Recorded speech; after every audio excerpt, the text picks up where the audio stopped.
നിങ്ങളുടെ ഫേവറേറ്റ് സീരിയലുകൾ ടിവിയിൽ വരുന്നതിന് മുൻപേ സൺ നെക്സ്റ്റ് ആപ്പിൽ കാണാം. ഇനി എല്ലാവർക്കും മുൻപേ കാണൂ. ഇപ്പോൾ തന്നെ സൺ നെക്സ്റ്റ് ആപ്പ് ഡൗൺലോഡ് ചെയ്ത് സബ്സ്ക്രൈബ് ചെയ്യൂ.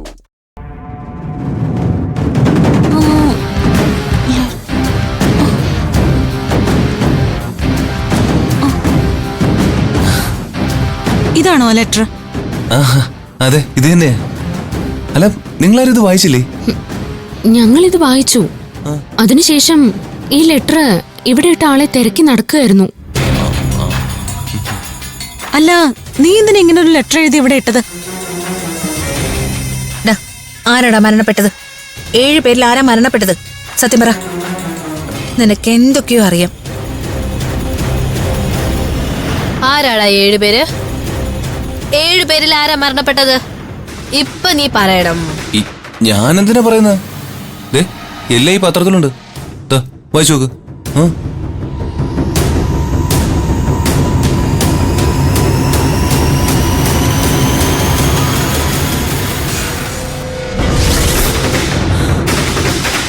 മന്ത്രിപുത്രൻ കൊല്ലപ്പെട്ടു.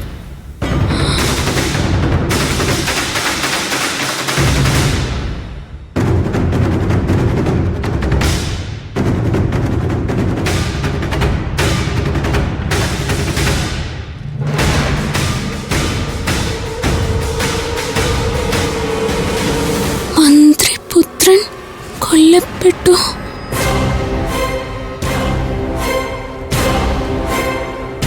ഇതാരാ പഠിച്ചിട്ട്?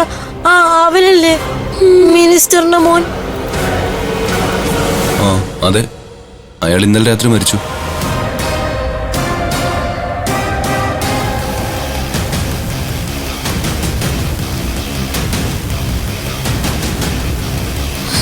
ഈ വാർത്ത പത്രത്തിൽ കണ്ടതുകൊണ്ടാ ഞാൻ നിങ്ങളെ അറിയിക്കാനായിട്ട് ഒരു എഴുത്ത് എഴുതി വെച്ചത്.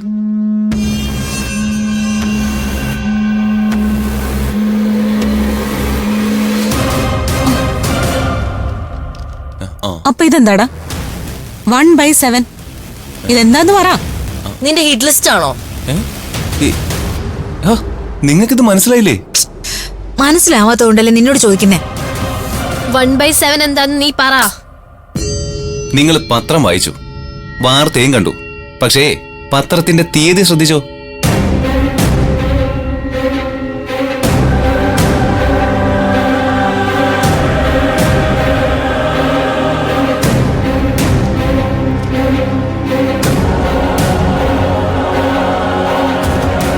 ഡേറ്റ് ജനുവരി 7. അതാണ് ഞാൻ ഉദ്ദേശിച്ചത്. 1/7. മിനിസ്റ്ററുടെ മകൻ ഇത്രയും നാള് ഹോസ്പിറ്റലിലായിരുന്നു. അയാള് മരണപ്പെട്ടത് വലിയ പ്രശ്നമാവുമല്ലോ. ഇതൊരു ഭൂകമ്പം ഉണ്ടാവാനാ സാധ്യത. ഇത്രയും നാള് ഇവ മർഡർ അറ്റംപ്റ്റ് കേസിലെ പ്രതി മാത്രമായിരുന്നു. ഇപ്പൊ ഒരു മർഡർ കേസിലെ പ്രതിയാ. അപ്പോ ഒരു മർഡർ കേസിലെ പ്രതിയാ ഇപ്പൊ നമ്മുടെ കൂടെ ഉള്ളത്. അയാളെ കൊല്ലാൻ വേണ്ടി ഞാനൊന്നും ചെയ്തിട്ടില്ലല്ലോ. നിങ്ങളെ രക്ഷിക്കാൻ വേണ്ടി ഇടപെട്ടപ്പോ ഒരു കയ്യബദ്ധം പറ്റിയതല്ലേ? ആ പ്രശ്നത്തിൽ ഇനിയും ഞങ്ങളുടെ പേര് പറഞ്ഞ് നീ ഞങ്ങളെ കുഴപ്പത്തിലാക്കല്ലേ. ഈശ്വര, ഇനി ഇവനെ എന്ത് ചെയ്യും?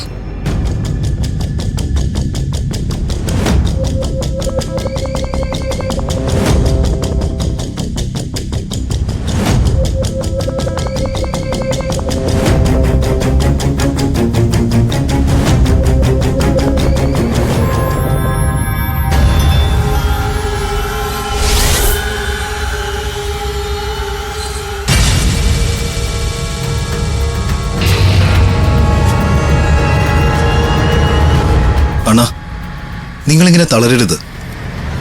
സംഭവിക്കാനുള്ളത് സംഭവിച്ചു. വെന്റിലേറ്ററിൽ കിടന്ന് അവൻ അനുഭവിക്കല്ലായിരുന്നോ? നമ്മളവനെ മാന്യമായി യാത്രയാക്കി. അതിന്റെ പേരിൽ അണ്ണൻ തളർന്നാൽ എല്ലാം പോയില്ലേ? ഞാൻ തളർന്നടാ. എന്റെ കൈക്കിപ്പോ തളച്ചുണ്ടാടാ. ഉണ്ടാടാ. രുദ്രൻ ചങ്കുറപ്പുള്ളടാ.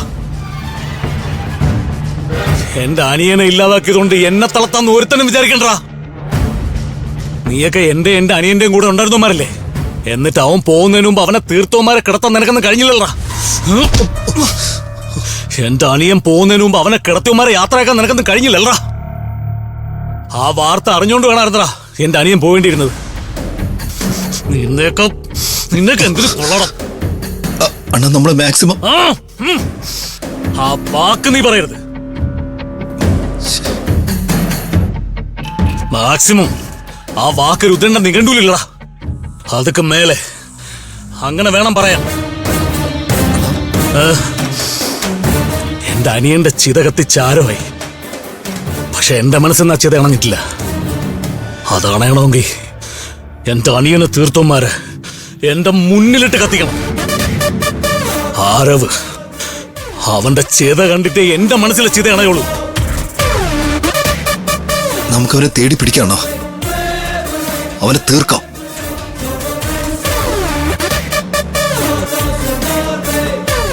ഇനി അവനെ കണ്ടുകിട്ടിയാൽ കാണുന്നിടത്ത് വെച്ചെന്നെ തീർക്കാം.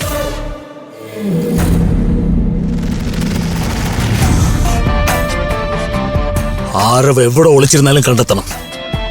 അവനാരെങ്കിലും ഒളിപ്പിക്കുന്നുണ്ടെങ്കിൽ അവരെ നമ്മൾ കാണേണ്ട പോലെ കാണണം. 5 സുന്ദരികൾ അവനെ സഹായിക്കുന്നത്. നിങ്ങൾ നോക്കോ. ശരിയാണോ?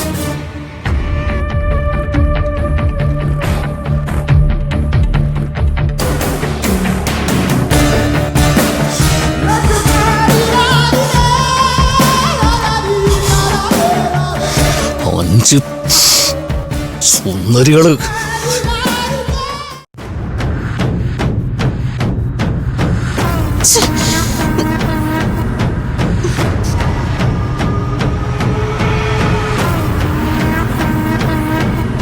എല്ലാവർക്കും എന്നോട് ദേഷ്യ. ഞാൻ കാരണം നിങ്ങളുടെയൊക്കെ സമാധാനം പോയല്ലേ. ഇത്ര നാളും അല്പം മനസമാധാനം ബാക്കിയുണ്ടായിരുന്നു. ഇപ്പൊ അതും പോയി കിട്ടി. ആരോ നിന്റെ അവസ്ഥ എത്രമാത്രം മോശമാണെന്ന് ഞങ്ങൾക്കറിയാം. അയാൾ മരിച്ചതോടെ ഇപ്പൊ ഞങ്ങളും പ്രശ്നത്തിലായില്ലേ? ഒരു മർഡർ കേസിലെ പ്രതിയെ നമ്മുടെ ഒപ്പം ഇവിടെ താമസിപ്പിക്കുന്നത് ശരിയാണോ? നിങ്ങളൊന്ന് ആലോചിക്ക്. ശരിയല്ല എന്നാണ് എന്റെ അഭിപ്രായം. ഒരു മർഡർ കേസിലെ പ്രതിക്ക് അഭയം കൊടുക്കുന്നത് തെറ്റല്ലേ? ഇവൻ ആ കുറ്റം അറിഞ്ഞുകൊണ്ട് ചെയ്തതല്ലല്ലോ, ഒരു കയ്യബദ്ധം സംഭവിച്ചതല്ലേ? വൃന്ദ, നീ ഈ കുറ്റത്തെ ചെറുതായിട്ട് കാണാൻ ശ്രമിക്കല്ലേ. കയ്യബദ്ധം പറ്റിയതാണെങ്കിലും അല്ലെങ്കിലും മർഡർ തന്നെയാ. ഇവൻ നമ്മുടെ ഒപ്പം ഉണ്ടായിരുന്നെങ്കിലും ഇത്രയും നാളും നമുക്കിതിന്റെ ഗൗരവം മനസ്സിലായില്ലായിരുന്നു. നമ്മളാരും ഇവന്റെ പ്രശ്നം സീരിയസ് ആയിട്ട് എടുത്തിട്ടില്ലായിരുന്നു. ഇനി നമ്മൾ ഇതിന്റെ ഗൗരവം മനസ്സിലാക്കിയേ പറ്റൂ. ഇങ്ങനൊരു സാഹചര്യത്തിൽ ഇവൻ നമ്മളോട് താമസിക്കുന്നത് ഡേഞ്ചറാണ്. ആരവേ, നീ ഇവിടുന്ന് പോണം. ഞങ്ങളുടെ അടുത്തേക്ക് ഇനി വരരുത്. ഇങ്ങനൊക്കെ നിന്നോട് പറയുന്നതിൽ ഞങ്ങൾക്ക് സങ്കടമുണ്ട്. ഞങ്ങളുടെ ഭാവിയെ പറ്റി ഓർക്കുമ്പോ ഇതൊന്നും പറയാതെ വയ്യ. ഇത് പറഞ്ഞതുകൊണ്ട് നിനക്ക് നമ്മളോട് ദേഷ്യമൊന്നും തോന്നണ്ട. ആരോ നിനക്ക് പോവേണ്ടി വന്നാ എങ്ങോട്ട് പോവും? അറിയില്ല.